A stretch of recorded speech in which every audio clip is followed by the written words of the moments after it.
நவ கிரகத்தில் ரொம்பவுமே பிரகாசமான நட்சத்திரத்திற்கான அந்தஸ்து பெற்ற ஒரு கிரகம் தான் சுக்கிரன். அப்படிப்பட்ட சுக்கிரனை ராசி அதிபதியாக கொண்டவங்க தான் ரிஷபராசி அன்பர்கள். நீங்கள் உங்களுக்கு பாருங்கள், இந்த கடந்த காலத்தில் நிறைய பிரச்சனையோ இன்னலையோ சந்திச்சு வந்த நீங்கள் இந்த வருடம் முடிவதற்குள்ள சில அமைப்புகள் உங்களுக்கு ஏற்பட போகுது. அந்த அமைப்பு அப்படிங்கிறது சாதகமான பயனை தருமா இல்லை பாதகமான நிலையை உருவாக்குமா? இந்த மாதத்தின் கிரக அமைப்பு ரிஷபராசி அன்பர்கள் உங்களுக்கு எப்படிப்பட்டதாக அமைஞ்சிருக்கு அப்படிங்கிறதையும் அதனால் ஏற்படக்கூடிய சாதகம் என்ன பாதகம் என்ன அப்படிங்கிற ஒரு முழுமையான தகவலையும் தான் உங்களுக்காக இந்த பதிவில் நாங்கள் சொல்லியிருக்கோம். இந்த பதிவு ரிஷபராசி அன்பர்கள் உங்களுக்கு பயனுள்ளதாக இருக்கும், அதனால் ஸ்கிப் பண்ணாமல் முழுமையாக பாருங்கள். நீங்கள் இப்போ தான் ஃபர்ஸ்ட் டைம் நம்ம சேனலை பார்க்குறீங்க அப்படின்னா மறக்காமல் நம்ம சேனலை சப்ஸ்கிரைப் பண்ணி வச்சுக்கோங்க. சுக்கிர பகவான் பாருங்க, இன்பம், செல்வ செழிப்பு, காதல், ஆடம்பர வாழ்க்கை, அது மட்டும் இல்லாமல் கலை, அழகு, இதுக்கு எல்லாமே காரகனாக இருக்கக்கூடிய ஒரு கிரகம். நவ கிரகத்தில் ரொம்பவுமே ஒரு பிரகாசமான கிரகம் சுக்கிரன். நீங்கள் பாருங்கள், உங்களோட வாழ்க்கையில் எல்லா வகையிலுமே நன்மை பிறக்கணும், நல்ல ஒரு உயர்வுக்கு வரணும் அப்படின்னா நீங்கள் வெள்ளிக்கிழமையில் சுக்கிர பகவான் வழிபாடை செய்யுங்க. வெள்ளிக்கிழமை வழிபாடு, சுக்கிர ஓர வழிபாடு, சுக்கிர காயத்ரி மந்திரம், இதெல்லாம் நீங்கள் தொடர்ந்து அனுஷ்டிச்சுட்டு வாங்களேன், நன்மையை பெறுவீங்க. நல்ல ஒரு செல்வம் பெறுகிறத கண்கூடா பண்ணுவீங்க. சுகபோகமான வாழ்க்கையை உங்களால் பெற முடியும். ஏன்னா உங்கள் ராசி அதிபதி சுக்கிரன். இந்த ரிஷபராசியில் இருக்கக்கூடிய 3 நட்சத்திரம் கார்த்திகை 2, 3, 4ஆம் பாதம், ரோஹிணி, மிருகசீரிடம் 1, 2ஆம் பாதம், சுக்கிரனோட பரிபூரணமான அருளையும் பெறணும் அப்படின்னு நினச்சிங்கன்னா வெள்ளிக்கிழமையில் நீங்கள் மகாலட்சுமி தாயாரை வழிபாடு செய்கிறதுனால சுக்கிரனின் பரிபூர்ண அருளையும் பெறலாம். ஏன்னா மகாலட்சுமியின் அம்சம் கொண்டவர் சுக்கிரன் அப்படிங்கிறதுனால நீங்கள் வெள்ளிக்கிழமையில் வழிபாடு செய்யுங்க, நன்மையை பெறுவீங்க. உங்களுக்கு மகாலட்சுமி தாயார் பிடிக்கும் அப்படின்னா ஓம்கம் மகாலட்சுமி தாயே போற்றி அப்படிங்கிற மந்திரத்தை மறக்காமல் 3 முறை பதிவிடவும் செய்யுங்க. அப்படி செய்யும்போது கூட உங்கள் ஆள் மனதில் ஒரு பிரார்த்தனையை நினச்சிட்டு செய்யுங்க. அந்த பிரார்த்தனை விரைவில் நடக்கும், நன்மை உங்களை வெகு விரைவில் வந்தடிக்கும். உங்களுக்காக இறைவனிடம் நாங்கள் பிரார்த்தனையும் செஞ்சுக்கிறோம். எல்லா வகையிலுமே உங்களுக்கு நன்மை கிடைக்க உங்களுக்குமே வாழ்த்துக்களை தெரிவிச்சுக்கிறோம். அதே போல் உங்கள் சுய ஜாதக கணிப்பை நீங்கள் எளிய முறையில் தெரிஞ்சுக்க விரும்புனா டிஸ்கிரிப்ஷனில் பாருங்கள், ஜோதிடரோட நம்பர் கொடுத்துருக்கோம். அந்த நம்பருக்கு நீங்கள் ஃபோன் பண்ணாலே போதும், வீட்டிலேருந்து எளிய முறையில் உங்கள் ஜாதக கணிப்பை தெரிஞ்சுக்கலாம். எல்லா வகையிலுமே சிறப்பான உயர்வையும் நன்மையும் நீங்கள் கட்டாயம் இதன் மூலம் பெறலாம். அதுவும் இந்த வருடம் முடியக்கூடிய அமைப்பும் பிறக்கக்கூடிய வருடமும் எப்படிப்பட்டதாக இருக்குது அப்படின்னு உங்கள் சொந்த ஜாதக கணிப்பால் நீங்கள் பெறக்கூடிய அமைப்பை எளிமையாக தெரிஞ்சுக்கலாம். இந்த சுக்கிர பகவானின் ஆதிக்கம் நிறைஞ்சிருக்கக்கூடிய ரிஷபராசி அன்பர்கள் உங்களுக்கு இந்த மாதத்தின் கிரக அமைப்புகள் என்ன மாதிரியான நிலையை ஏற்படுத்த போகுது அப்படிங்கிறத நம்ம தொடர்ந்து பார்க்கலாம் வாங்க. இந்த மார்கழி மாதம் ரொம்பவுமே சிறப்பு வாய்ந்த ஒரு மாதம். இந்த மாதம் நீங்கள் செய்கிற ஒவ்வொரு புண்ணிய காரியத்திலையுமே நன்மையை பெறுவீங்க. எந்த அளவுக்கு புண்ணியம் செய்கிறீங்களோ அதை விட 2 மடங்கு நன்மையை பெறக்கூடிய அமைப்பு இந்த மாதம் உங்களுக்கு உருவாக்கி தரும். அப்படி இருக்கக்கூடிய சிறப்பான மாதத்தில் கிரக நிலை அமைப்புகளை ஆராய்ந்து பார்க்கும் பொழுது பாருங்கள், இந்த மாத தொடக்கத்திலேயே உங்கள் ராசிநாதன் சுக்கிரன் தன பஞ்சமதிபதியாக இருக்கக்கூடிய புதனோடு இணைஞ்சு சப்தம ஸ்தானத்தில் சஞ்சாரம் செய்கிறாரு. இந்த ஒரு நிலை என்ன மாதிரி அமைப்பு கொடுக்கும் அப்படின்னு தெரிஞ்சுக்கலாம்.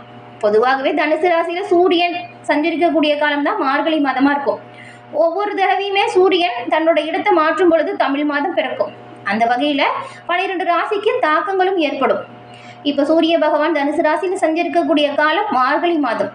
இந்த மார்கழி மாதத்தில் நீங்கள் என்ன மாதிரி அமைப்பு பெற போகிறீங்க, இந்த பயிற்சியால் உங்களோட தொழில், உத்தியோகம், வியாபாரம், குடும்பம், இதில் என்ன மாதிரியான விளைவுகள் உங்களுக்கு ஏற்படும் அப்படிங்கிறத நாம் பார்க்கலாம். ரிஷப ராசி அப்படின்னு சொன்னாலே போதுங்க, நீங்கள் எந்த ஒரு விஷயத்துலையுமே இப்போ ஒரு பிரச்சனை வருது அப்படின்னு வச்சுக்கோங்களேன், அந்த பிரச்சனையை கண்டு பயப்பட மாட்டீங்க. திறமையை கையாண்டு தெளிவாக யோசித்து சிந்தித்து முடிவெடுக்கக்கூடிய தன்மை இருக்கிறதுனால பெரும்பாலும் நீங்கள் நன்மையை பெறக்கூடியவங்க தான். ஆனாலும் எவ்வளவு அமைதியாக இருக்கீங்களோ அந்த அளவுக்கு கோபமே வரதான் செய்யும். கோபம் வரும் பொழுது உங்கள் நிதானத்தை நீங்கள் பெரும்பாலும் இழந்திருப்பீங்க. கோபத்தால் சில விஷயத்தில் நீங்கள் தடைகளையுமே சந்திச்சிருப்பீங்க. கோபத்தை குறைச்சிக்கோங்க, நிதானமாக செயல்படுங்க. ஏன்னா பஞ்சமாதிபதி புதனோடு இணைஞ்சு சப்தம ஸ்தானத்தில் சுக்கிரன் உங்கள் ராசிநாதன் சஞ்சாரம் செய்கிறாரு. இந்த ஒரு காலகட்டம் ரொம்பவுமே யோகமான பொருளாதார நிலையை உங்களுக்கு ஏற்படுத்துது. அதனால தான் கவனமாக எந்த ஒரு விஷயத்தையும் செயல்படுத்துங்க, நல்ல ஒரு பொருளாதார நிலையை பெற முடியும் அப்படின்னு சொல்கிறோம். அதே போல் இந்த மாதம் புனித பயணம் மேற்கொள்வதற்கு நிறையவே வாய்ப்பு இருக்குது. குடும்பத்தில் நல்ல ஒரு முன்னேற்றம் அதிகரிக்கும். சண்டை, சச்சரவு, பிரச்சனை இந்த மாதிரியான நிலைமை மாறும். கொடுத்த வாக்கை காப்பாற்றுவதற்கான வாய்ப்பு இருக்குது. கடுமையாக முயற்சித்தோம் இது வரைக்கும் எந்த ஒரு விஷயமே நடக்கலை அப்படின்னு நினச்சவங்களுக்கு உங்களோட பணிகள் பாருங்கள் இப்போ இந்த மாதம் ரொம்பவுமே துரிதமாக நடக்கும். இதனால் மன மகிழ்ச்சியை நீங்கள் பெறுவீங்க. விலகி போன சொந்த பந்தம் கூட விரும்பி வந்து உங்ககிட்ட சேர்ந்துக்குவாங்க. நடந்த சண்டை சச்சரவுகளை மறந்து கொஞ்சம் ஒற்றுமை அதிகரிக்கக்கூடிய வாய்ப்பு இருக்குது. அதே போல் குடும்பத்திலையுமே உங்களோட சொல்லுக்கு நல்ல ஒரு மதிப்பு இல்லை, நீங்கள் சொல்கிறது யாரும் காது கொடுத்து கூட கேட்கல அப்படின்ற ஒரு மன வருத்தம் இருக்கும். அந்த வருத்தங்களுமே தீரும். உங்களோட செயல்களில் இருக்கக்கூடிய நன்மையை புரிஞ்சுக்குவாங்க. நீங்கள் சொல்கிறதுக்கான மதிப்பு மரியாதை இப்போ அதிகரிக்கும். இப்படி இருந்தாலும் பாருங்கள், உங்கள் உடல் ஆரோக்கியத்தில் நீங்கள் கொஞ்சம் கவனம் செலுத்தணும். 6ஆம் தேதி மிதுன ராசிக்கு குரு பகவான் வக்ர இயக்கத்தில் வராரு இந்த மாதம். அப்போ பாருங்கள், அவரோட பார்வை பதியும் இடம், குரு பகவானோட பார்வை பதியக்கூடிய இடம் எல்லாமே புனிதம் அடையும் அப்படின்னு சொல்லுவாங்க. அப்படி உங்கள் ராசிக்கு அஷ்டம லாபாதிபதியாக இருக்கக்கூடியவர் தான் குரு பகவான். அவரோட பார்வை இப்போ பலம் பெறக்கூடிய அமைப்பு இருக்கிறதுனால அவரோட பார்வை பலத்தால் நல்ல ஒரு உத்தியோகம், தொழிலில் நல்ல ஒரு முன்னேற்றம் ரிஷபராசி அன்பர்கள் உங்களுக்கு இப்போ ஏற்பட போகுது. ரொம்ப நாளாக நீங்கள் எதிர்பார்த்து காத்திருந்த சில காரியங்கள் இப்போது ரொம்பவுமே சீக்கிரமாக நடந்து முடியும். இதனால் நீங்கள் கொஞ்சம் நன்மைகளையுமே பெறுவீங்க. தொழில் வியாபாரத்தில் போட்டி பொறாமை இது எல்லாமே மாறி போயிடும். எதிரிகள் உங்களை விட்டு தானாக விலகி போயிடுவாங்க. அதனால் நீங்கள் லாபம் வரும் வழியையும் கண்டுபிடிச்சு இல்லைன்னா ஒரு லாபத்தை பெறுவீங்க. போன மாதத்துலாம் ரொம்பவுமே தொழிலில் இழப்புகளை சந்திச்சிருப்பீங்க. அந்த இழப்புகளை ஈடு செய்யக்கூடிய அளவுக்கு நீங்கள் நன்மைகளை பெற போகிறீங்க. சில புதிய முயற்சிகளை மேற்கொள்ளுங்க. இழப்புகளை ஈடு செய்யக்கூடிய அளவுக்கு உங்களோட முயற்சிகள் நல்ல ஒரு பலனை கொடுக்கும். பொருளாதாரத்தை பொறுத்த வரைக்குமே நல்ல ஒரு நிறைவு உங்களுக்கு வரும். ஏன்னா இப்போ குரு வக்ரமாக இருக்கிறாரு. அதனால் வந்து கொஞ்சம் கவனமாக மட்டும் இருக்கணும். ஏன்னா சில சமயத்தில் தேவையில்லாமல் வாக்குவாதம், சில வருத்தம் வரலாம். குரு வக்கரமாக இருக்கும் பொழுது எந்த ஒரு விஷயத்துலையுமே பொறுமை நிதானமாக கண்ணும் கருத்துமாக செயல்பட்டால் நன்மையும் பெறலாம். அதே போல் வெளிநாடு போய் வேலை பார்க்கணும் அப்படின்னு நினச்சவங்களுக்கு அதற்கான சூழல் இப்போ உருவாகுது. வெளிநாடு சென்று வேலை வாய்ப்புமே கிடைக்கும். அதுக்கான சூழல் இப்போ சரியாக இருக்குது. அதை பயன்படுத்திக்கோங்க. சொந்த தொழிலை வாடகை கட்டிடத்தில் நடத்துகிறவங்க கூட சொந்த இடத்துக்கு உங்களோட தொழிலை மாற்றக்கூடிய முயற்சி இப்போது கைகூடும். வாடிக்கையாளர்களோட எண்ணிக்கையும் அதிகரிக்கும். உத்தியோகத்தில் உள்ளவங்களுக்கு மேல் அதிகாரிகள் சில நுணுக்கத்தை இப்போ கற்றுக் கொடுப்பாங்க. அதெல்லாம் சரியாக கற்று வச்சுக்கோங்க. இந்த மாதம் 7ஆம் தேதி தனுசு ராசிக்கு சுக்கிரன் வராரு. உங்கள் ராசிக்கு அதிபதியாகவும் 6ஆம் இடத்துக்கு அதிபதியாகவும் இருக்கக்கூடியவர் தான் சுக்கிரன். அவர் அஷ்டமத்தில் சஞ்சாரம் செய்கிறாரு. இது ஒரு அற்புதமான காலகட்டம் அப்படின்னு கூட சொல்லலாம். எதிர்பாராத திருப்பங்கள் பலவும் இப்போ உங்களுக்கு நடக்கும். இடமாற்றம், வீடு மாற்றம் இனிமை தரும் விதத்தில் அமையும். உத்தியோகத்தில் கூடுதல் உயர்வு கிடைக்கும். சம்பள உயர்வு நீங்கள் எதிர்பார்த்தபடி நல்லபடியாக இருக்கும். எந்த ஒரு காரியத்தை முயற்சி செஞ்சாலும் அது உடனடியாக சிறப்பான முடிவுக்கு வரும் ஒரு சிறப்பான காலகட்டமாக இந்த மாதம் அமைஞ்சிருக்கு அப்படின்னு சொல்லலாம். அதனால் கடந்த காலகட்டத்தில் எதெல்லாம் பிரச்சனை அப்படின்னு நினச்சிங்களோ அந்த பிரச்சனைகளிலிருந்து விடுபட்டு நன்மையை பெறக்கூடிய அமைப்பு இப்போ பிறந்திருக்கு. இந்த வாய்ப்புகளை சரியாக பயன்படுத்திக்கோங்க.